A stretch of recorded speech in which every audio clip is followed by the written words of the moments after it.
Et nous, il est 8h05 sur les ondes de Radio Tunis Chaîne Inter. Vous écoutez la matinale. La matinale sur RTCI.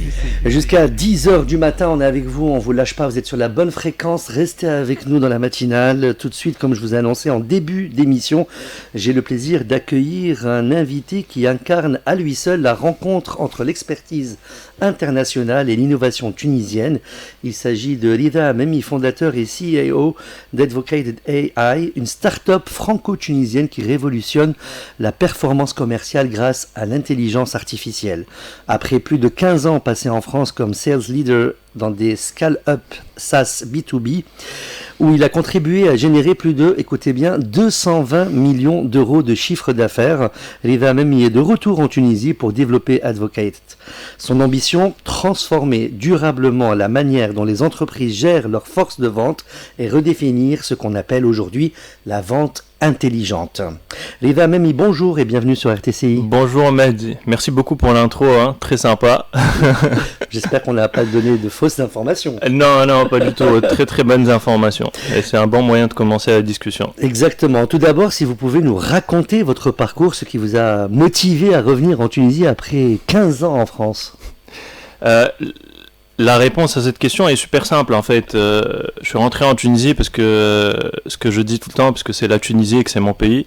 Et donc pour moi c'était un choix évident et c'était le projet derrière mon expatriation initiale, c'était d'apprendre et de revenir avec un bagage qui me permettrait de contribuer à faire évoluer les choses ou à les faire bouger dans le bon sens. Au départ je ne savais pas comment, mais plus j'ai avancé dans ma carrière, plus j'ai appris des choses et plus ça devenait clair.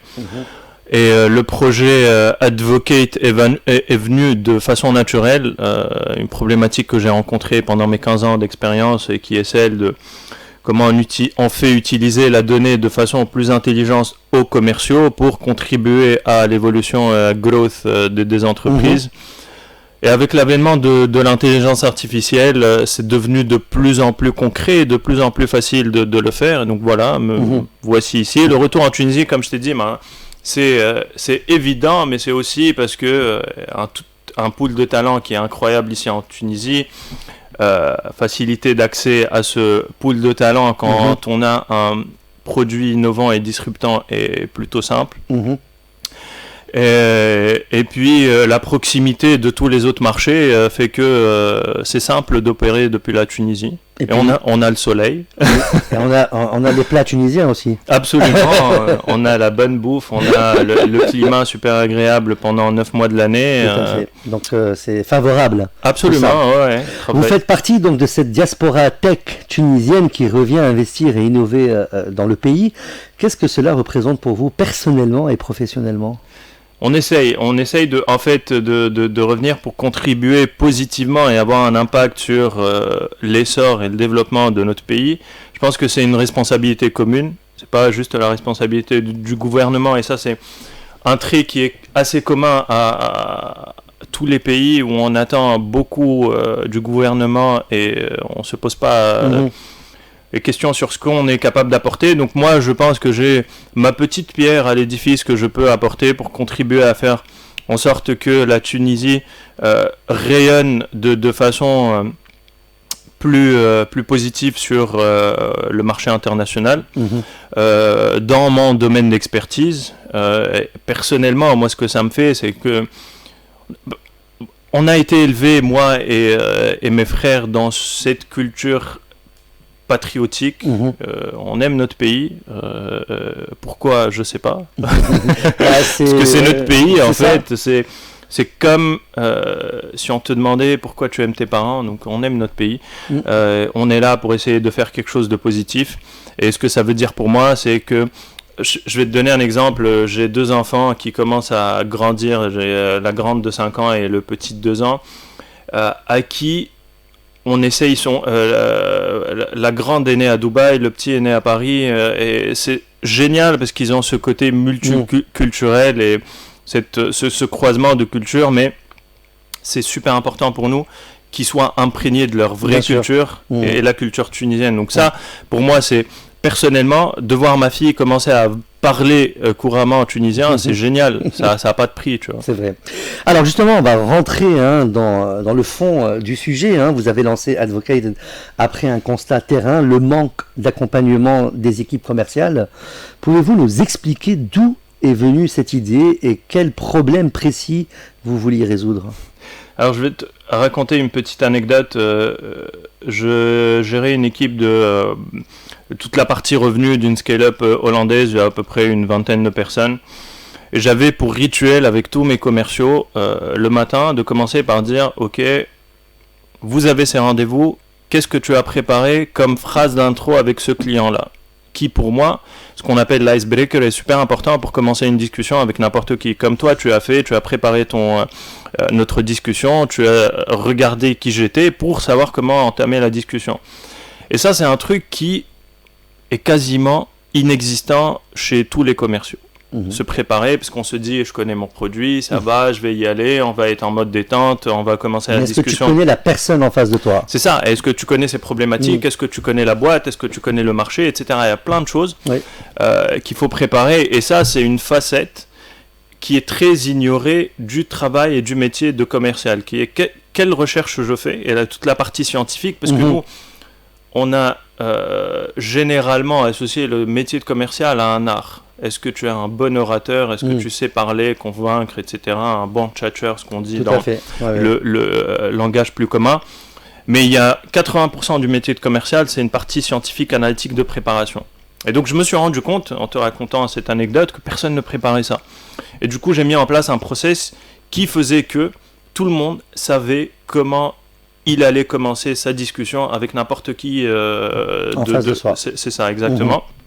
Et petit à petit, l'idée a commencé à mûrir. Elle a apporté beaucoup de résultats parce qu'on a vu une amélioration rien qu'en mettant en place ce process super simple. Une amélioration de notre taux de conversion d'à peu près 15%. Qui, sur l'impact sur le chiffre d'affaires de 15%, est quand même non négligeable pour une boîte qui fait plusieurs millions d'euros de chiffre d'affaires. Alors concrètement, comment fonctionne Advocated AI?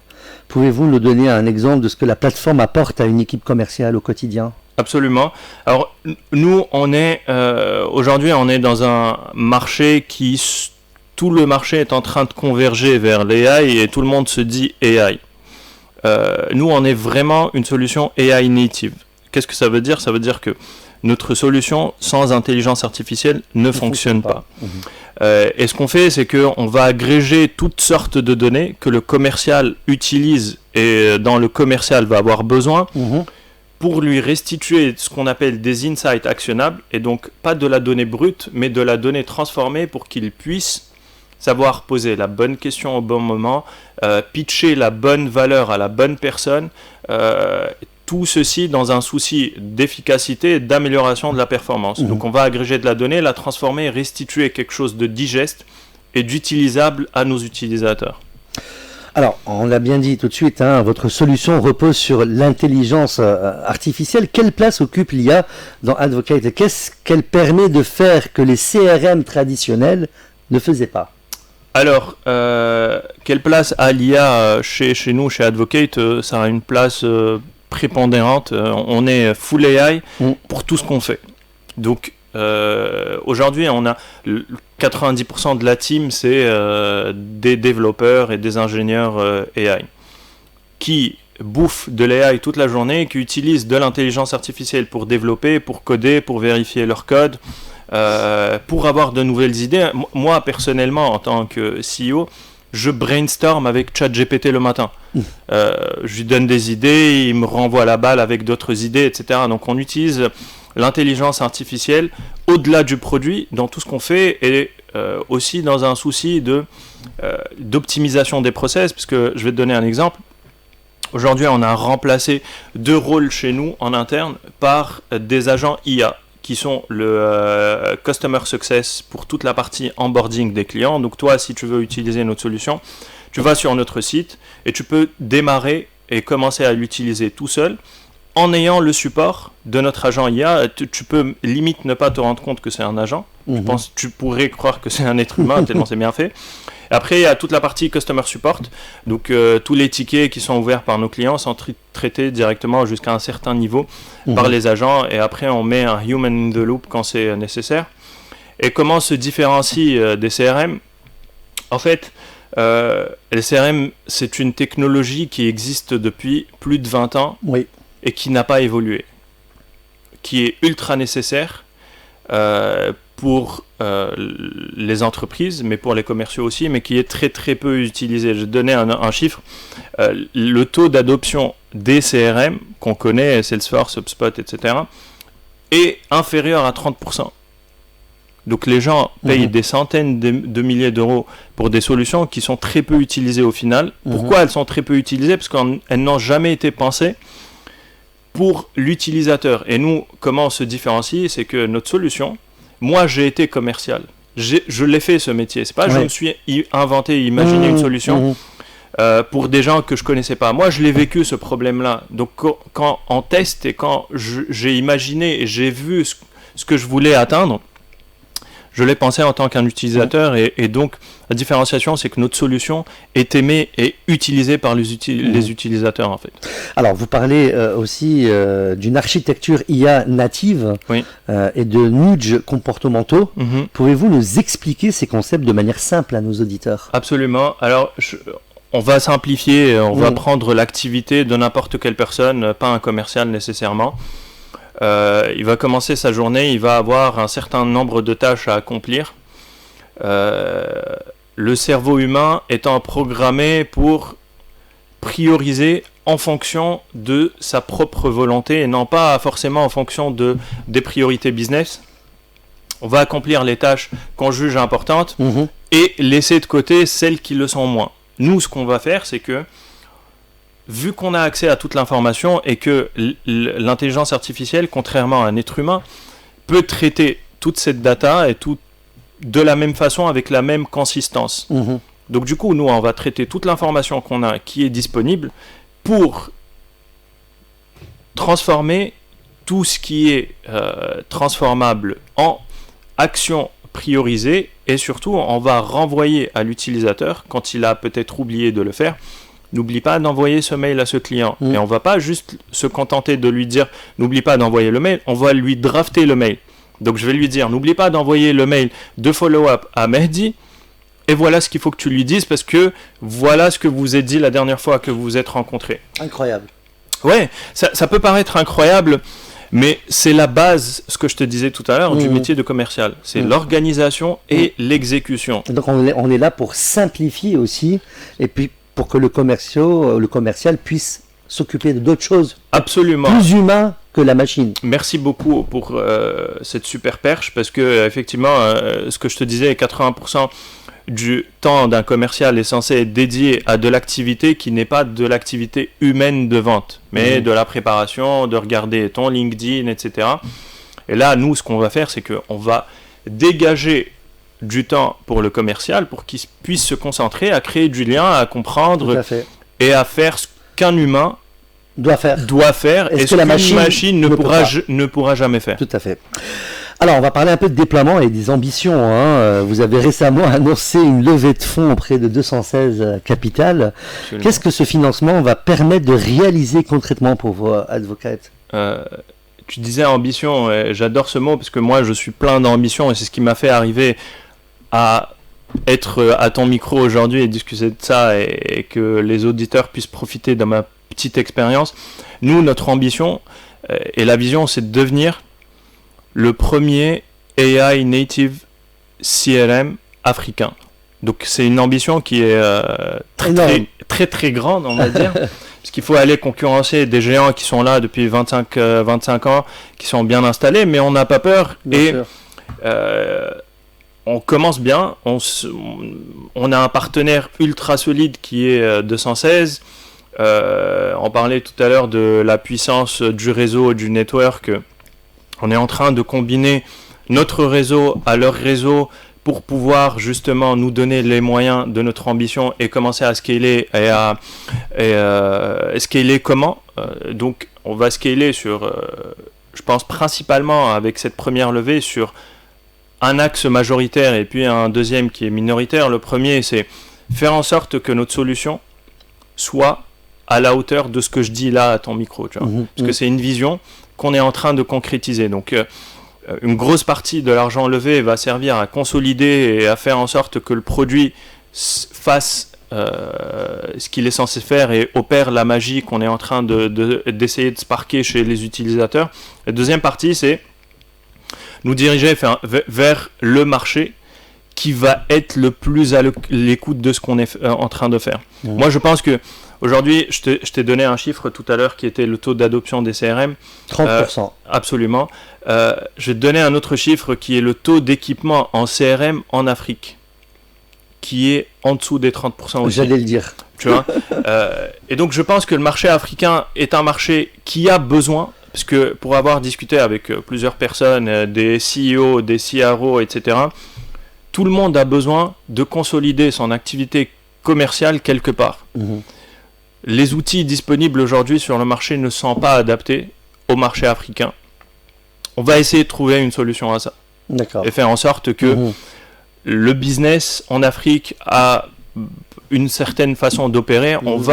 Moi, ce que je crois, c'est que les solutions aujourd'hui doivent pouvoir s'adapter à ta façon de faire et ce n'est plus à toi de t'adapter à la solution. Et Selon vous, est-ce que la Tunisie, elle peut devenir un hub de l'innovation et de l'IA en Afrique et dans le monde arabe ?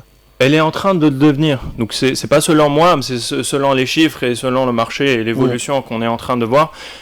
Nous, on a la chance d'être incubés à The Dot, qui est un incubateur, accélérateur de start-up tunisien. Et donc du coup, je côtoie au quotidien ce vivier de start-up qu'on a en Tunisie. Les signaux sont ultra positifs. Pourquoi ? Parce que ce qui va faire la différence, je pense, c'est que culturellement, le Tunisien est curieux. Pour réussir dans le monde de l'intelligence artificielle, il faut être curieux. Pourquoi ? Parce qu'il se passe tellement de choses que tu peux avoir un cursus académique, être sorti d'Harvard ou de MIT ou peu importe, en intelligence artificielle, si tu n'es pas capable de suivre ce qui se passe, d'aller rechercher, de comprendre, d'être à la page surtout. Absolument, tu ne pourras pas survivre et tu ne pourras pas t'améliorer. Je pense que nous, on a ce qui pour moi, encore une fois, ce n'est que mon opinion, la curiosité est clé. Je pense que tu seras pas tu seras pas d'avis contraire à dire que les Tunisiens sont super curieux pour plein de bonnes et de mauvaises raisons, tu vois, et donc ça, pour l'intelligence artificielle, c'est une bonne raison. Voilà. Alors justement, est-ce qu'il y a beaucoup de personnes lambda ou pas qui se posent la question tous les jours, et je pense que vous avez sûrement eu cette question plusieurs fois dans votre carrière et à y répondre. Est-ce que l'IA va dépasser l'humain ? Les gens ont peur en fait. Et je pense qu'ils ont raison d'avoir peur si ils comprennent pas. Les gens, l'être humain a peur de ce qu'il ne connaît pas. Du vide, du néant. Absolument. Voilà. Les gens ont peur de l'océan et de la mer parce qu'ils pensent que les requins vont les manger, tu vois. Donc oui, ils ont raison d'être inquiets. À ta question, est-ce que l'IA va dépasser l'être humain ? L'IA a largement dépassé l'être humain, mais sur certains domaines super spécifiques. Tu vois, tout à l'heure, tu me disais comment tu vas libérer du temps grâce à ta solution pour que l'humain fasse de l'humain. Il faut que nous, on comprenne ce qu'on a à faire et que l'être humain prenne sa place dans ce nouveau monde qui est en train de se dessiner devant nous. Je pense qu'il y a beaucoup d'éducation à faire pour rassurer les gens et faire comprendre que l'IA est là pour aider. Un support. Est un support, absolument, et non pas pour prendre leur place. Je vais te donner un exemple, Klarna, qui est une super boîte suédoise, qui est une fintech suédoise, à l'avènement des agents IA. Donc l'agent IA, c'est quoi ? C'est une technologie qui est capable de reproduire le comportement humain, d'aller sur des solutions, prendre des actions, etc. Elle n'est plus réactive, mais elle est proactive. On lui donne un scénario, un schéma de fonctionnement, elle est capable de faire ce qu'un humain peut et doit faire. Donc, à l'avènement des agents IA, Klarna a supprimé 700 postes sur toute la partie Customer Support. Il y a quelques mois de cela, ils sont complètement revenus sur leurs décisions et ils ont re-recruté. Pourquoi ? Parce que, ce que je te disais tout à l'heure, c'est qu'à un certain niveau de complexité, l'humain a besoin de parler à un humain. Il a besoin de se savoir entendu, absolument. Il y a des choses que l'IA ne peut pas créer. Absolument, voilà. Absolument. Et donc, ça, c'est un exemple. Ouais. C'est que l'IA remplacera, modifiera certains jobs. Bien sûr. Elle est déjà surtout en train les tâches de à faire. Répétition, les choses comme ça, oui. C'est ça. Ouais. Nous fera sortir un petit peu du Fordisme technologique qu'on a subi ces dernières années. Mais en tout cas, oui, il faut beaucoup. Et merci de m'avoir invité ce matin, parce que ça permet aux gens, peut-être néophytes et qui entendent parler de l'IA sans forcément comprendre ce que c'est, de comprendre un petit peu mieux sur un domaine qui est assez particulier, justement, qui est le mien, mais qui est applicable à n'importe quel autre domaine, en fait. C'est ce qui m'amène à mes deux dernières questions. Avec votre expérience et ce parcours impressionnant, quels conseils donneriez-vous, j'arrive pas à faire la liaison, aux jeunes entrepreneurs tunisiens qui veulent se lancer dans la tech et l'innovation? Je suis un jeune entrepreneur moi-même, tu vois. Donc les conseils, qu'est-ce que je pourrais donner avec beaucoup d'humilité, c'est croyez en ce que vous faites, parce que c'est tellement compliqué d'entreprendre que si tu commences à avoir des doutes, et Dieu sait que j'en ai eu, et j'en ai encore tous les matins, je me réveille en posant plein de questions. Mais ma conviction, ma vision font que je continue d'avancer. Donc il faut croire en ce qu'on fait. Il ne faut pas entreprendre juste parce que il y a maintenant une palanquée d'influenceurs, entrepreneurs qu'on voit apparaître partout sur les réseaux sociaux qui donnent envie, et c'est très bien, je dis pas. Mais il faut se lancer en sachant que c'est pas simple et en croyant en ce qu'on fait. Enfin, à plus long terme, comment imaginez-vous Advocate dans 5 à 10 ans? J'imagine pas, en fait, je vais t'expliquer, en fait, imaginer pour moi c'est de la rêverie. Voilà, donc c'est pas réalisable. C'est ça. Moi, ma vision, c'est que, ce que je te disais tout à l'heure, c'est qu'on sera le premier AI native CRM africain pour l'Afrique, mais pour le monde. Je veux que cette entreprise tunisienne, ce fleuron technologique de la Tunisie, soit reconnu comme un des leaders dans un secteur mondial. Absolument, dans un secteur qui a été kidnappé, hijacké par les Américains pendant très très longtemps. On est capable de faire mieux qu'eux, on est capable d'aller les titiller petit à petit en trouvant encore une fois les bons partenaires comme 216. Donc là on est dans une phase de consolidation, on va rentrer dans une phase de scale et de growth sur lesquelles il faudra aller chercher d'autres partenaires pour pouvoir avancer, exécuter le plan qu'on a, parce que c'est super important d'avoir un plan, mais c'est encore plus important de savoir l'exécuter, et pour pouvoir l'exécuter aujourd'hui, on a besoin d'aller chercher d'autres partenaires, et c'est ce qu'on va commencer à faire très, très bientôt. Merci beaucoup Rida Mehmi d'avoir été avec nous ce matin et d'avoir partagé votre parcours, votre vision et cette belle aventure entrepreneuriale avec Advocate AI. Votre histoire illustre parfaitement comment l'expérience internationale peut se mettre au service de l'innovation locale et comment l'intelligence artificielle peut transformer en profondeur la performance commerciale. On suivra de très près le développement d'Advocated entre la Tunisie, la France et bientôt à l'international.